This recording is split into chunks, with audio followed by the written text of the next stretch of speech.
The radio station LBC commissioned pollsters to test the public's knowledge of some of the key events in World War II.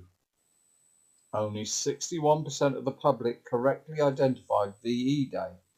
and with a poll exposing a chasm between younger and older respondents, whilst 83% of those over the age of 65 gave the correct answer, only 32% of those aged between 18 and 24. 1 in 10 18 to 24-year-olds said that Operation Overlord, which launched the Allies' successful invasion of Nazi-occupied France, was led by Captain Mainwaring,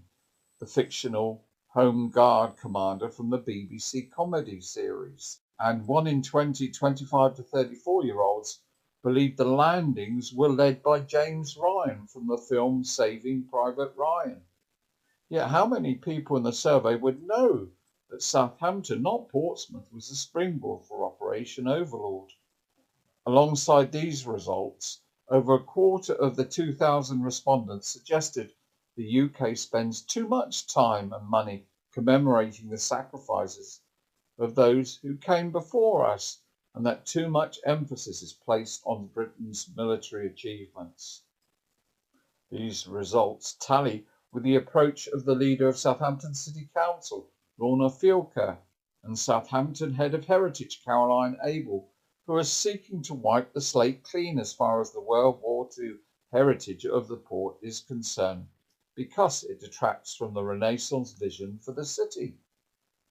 Perhaps unbelievably, given the VE Day celebrations, the narrative adopted by the city for the Renaissance vision prospectus completely admits the greatest achievement in the history of the port.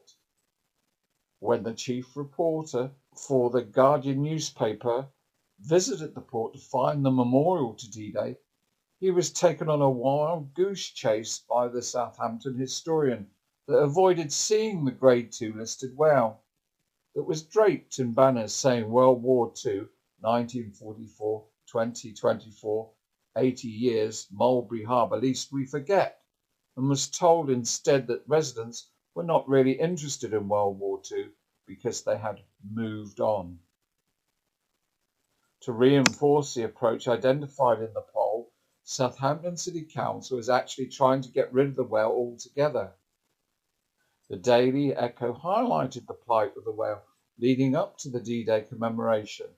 and the council leader is quoted in the Daily Echo article about the whale as saying,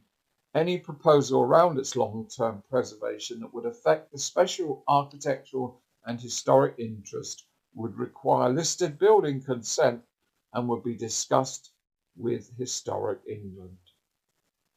But the truth is, Southampton City Council has ignored the advice of Historic England and decided to relocate the whale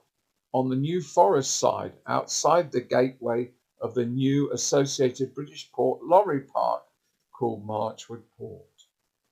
This is despite the proposed location as part of a remembrance park within Southampton, which would include Luxon's original cenotaph,